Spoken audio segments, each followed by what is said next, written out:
अस्सलाम वालेकुम students, first year computer science की आज की इस वीडियो में हम बात करेंगे टेस्ट नंबर 4 की। चैप्टर नंबर 4 से जो टेस्ट हुआ था उसकी डिस्कशन करेंगे। इंपॉर्टेंट चैप्टर है और इसके सबसे पहले हम एमसीक्यू से डिस्कशन स्टार्ट कर रहे हैं। सबसे पहला एमसीक्यू है जो पेपर में था, a scenario where a graph data structure is most suitable. तो कौन सा सिनेरियो ऐसा जहां पे ग्राफ जो है वो सूटेबल होता है। देखिए जी, सबसे पहली बात तो ये कि लीनियर डाटा के लिए हम ना ट्री इस्तेमाल करते हैं ना ग्राफ, तो नॉन लीनियर डाटा होना चाहिए पहली बात। फिर उसमें ब्रांचिंग हो तो ट्री, और अगर उसमें जैसे कि सोशल नेटवर्क आ जाता है जिसमें साइक्लिक रिप्रेजेंटेशन भी अलाउ होती है, तो वो फिर आपने ग्राफ को सिलेक्ट करना है। जैसे यहां पर सी ऑप्शन है, representing the connections in a social network. Option C road map का आ जाए, गूगल मैप का आ जाए, सोशल नेटवर्क का आ जाए तो ग्राफ, और अगर ब्रांचिंग हो फैमिली ट्री टाइप तो वहां पे ट्री। और ऑब्वियसली दोनों ऑप्शंस होने ना होंगे, जिस चीज के बारे में पूछ रहा होगा उसका एक ही सूटेबल आंसर आपको मिलेगा। Which of the following removes buy snacks from the party list. देखिए जी, रिमूव करना है लिस्ट में से, तो उसके लिए डिलीट का नहीं फंक्शन होता, पॉप का नहीं चलता। पॉप सिर्फ चलता है उसके ऊपर, स्टैक के ऊपर, और वो भी वैल्यू दिए बगैर। यहां पर वैल्यू क्योंकि दी हुई है, बाय स्नैक्स जिसको रिमूव करना है वो वैल्यू दी गई है, तो यहां पर रिमूव फंक्शन काम आएगा, जैसे कि ऑप्शन बी। ये याद रखिएगा कि इसमें पॉप फंक्शन अगर चलाना हो आप, क्योंकि लिस्ट के जरिए से ही स्टैक की इंप्लीमेंटेशन करते हो ना, तो ठीक है आप पॉप फंक्शन चला दें, लेकिन फिर उसमें वैल्यू नहीं लिखेंगे, इंडेक्स नहीं लिखेंगे। तो अगर लिस्ट में इंडेक्स लिख देंगे, अगर पॉप फंक्शन में इंडेक्स लिखा गया तो वो आपका लिस्ट ऑपरेशन कहलाएगा। पॉप चला सकते हो आप, नो इशू, बट वैल्यू नहीं लिखेंगे, इंडेक्स लिखेंगे। अगर पॉप फंक्शन चलाया है रिमूव करने के लिए लेकिन वैल्यू भी नहीं लिखी, इंडेक्स भी नहीं लिखा, तो स्टैक कहलाएगा। ये बड़ा जबरदस्त है इसका डिफरेंस, इसके ऊपर कभी इंशाल्लाह बात करेंगे, एक वीडियो इसके ऊपर बनाएंगे लाजमी, जिसमें कुछ ट्रिक्स आपको बताएंगे कोडिंग के। नंबर 3 पे, which data structure can be implemented using a list in first out order. तो ये फीफो जो है वो आपको पता है कि हम क्यू में इस्तेमाल करते हैं, यानी कि ऑप्शन आपका बी है। A tree is data structure. Tree एक जो है, सॉरी यहाँ पे मिस टाइपिंग हो गई थी, फ्री लिखा गया वर्ड, लेकिन actually it is a tree, और आप इसको होप सो समझ भी गए होंगे। तो ये जो है हायरार्किकल डाटा के लिए होता है, नॉन लीनियर डाटा के लिए, ब्रांचिंग वाले डाटा के लिए इसका भी ऑप्शन बना बी।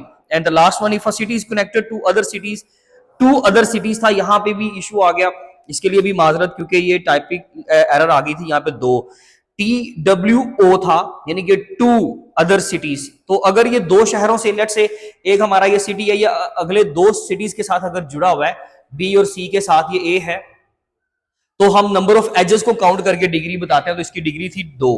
तो आपने इसलिए इसका आंसर जो है वो 2 कंसिडर इस तरह से कर रहे हैं। अगर 3 सिटीज आ जाए तो 3, तो वो जितने नंबर ऑफ एजेस होंगे उतने आप लोगों ने डिग्री कंसिडर कर लेनी है।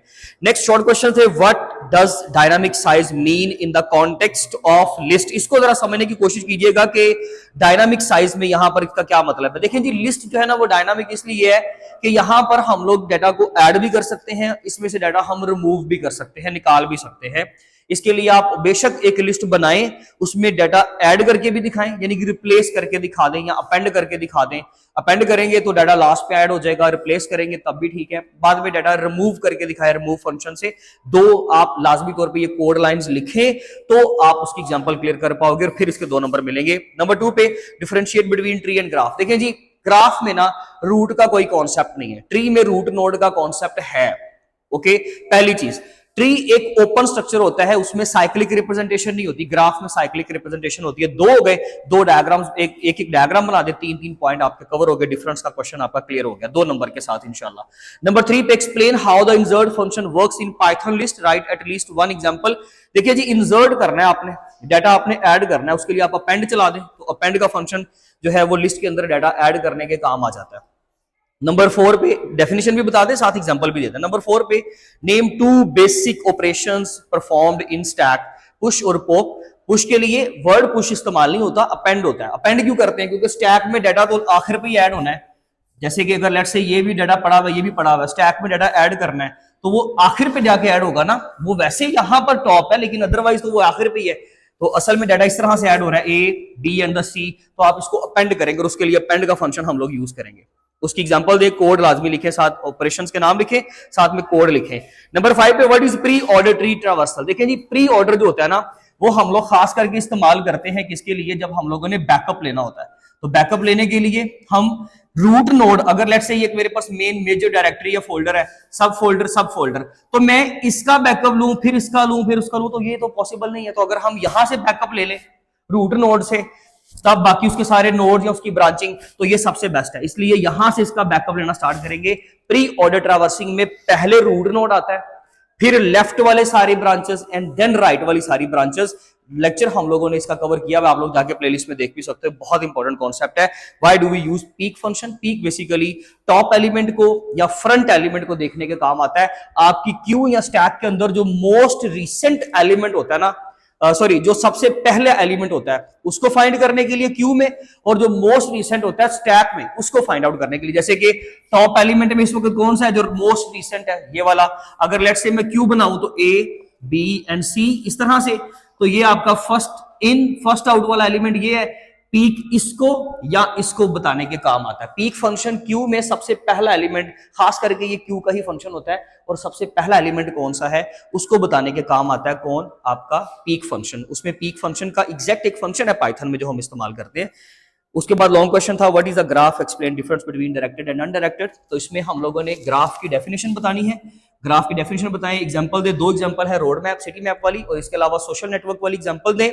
बताने के बाद फिर आप इसकी प्रेजेंटेशन सुन लीजिएगा कैसे होगी। डेफिनेशन करने के बाद दो एग्जांपल्स हैं, एग्जांपल नंबर 1 या एक एग्जांपल में बेशक दो पैराग्राफ्स बना दिए। नेक्स्ट आपने बतानी है इसकी टाइप्स। टाइप्स 3 है, वेटेड, अनडायरेक्टेड, डायरेक्टेड। तीनों के नाम लिखें, जो आपको बोली गई है वो एक्सप्लेन कर दें। सपोज ये और ये कहा गया था, आप इन दोनों को एक्सप्लेन करें। एक्सप्लेन भी कैसे करेंगे? पहले डेफिनेशन, सारी डिटेल, एग्जांपल, साथ में उसकी डायग्राम। ठीक है जी। नेक्स्ट सोन इसी तरह से, इसके लिए तकरीबन 3 पेजेस पे आपका आराम से क्वेश्चन जाएगा, क्यों नहीं जाएगा। पहले एक ग्राफ डमी बनाकर दिखा दे, रैंडम एक ग्राफ बनाकर दिखा दे, फिर डिफरेंस भी बताएं, नहीं पूछा गया तब भी बताएं, वरना इसकी लेंथ कम बनेगी। तो ग्राफ का क्वेश्चन इस तरह से अटेम्प्ट करना है। हाँ, आपको जो बोली गई है वो दो एक्सप्लेन कर दें। वेटेड नहीं कहा गया था तो वेटेड आप ना एक्सप्लेन करें, सिर्फ दोनों को कर दे। लेकिन डिफरेंस का क्वेश्चन, डिफरेंस का पोर्शन ऐड करने से होगा कि जरा लेंथ बढ़ जाएगी। अगर आप उसके बावजूद एग्जांपल्स देकर डेफिनेशन अच्छे तरीके से लिखी है, उसकी ऊपर डायग्राम बना दी है, फिर टाइप्स तीनों लिखी है, तीनों की डायग्राम्स बनाकर दो को एक्सप्लेन कर दिया, डायग्राम बना दी, एग्जांपल्स दे दिए, तो ठीक है, फिर भी चलेगा, लेकिन रीजनेबल लेंथ होनी चाहिए। ये आपका चैप्टर नंबर 4 था, और बाकी इंशाल्लाह नेक्स्ट वीडियो में मिलेंगे। अपना बहुत ज्यादा ख्याल रखिए। Thank you so much.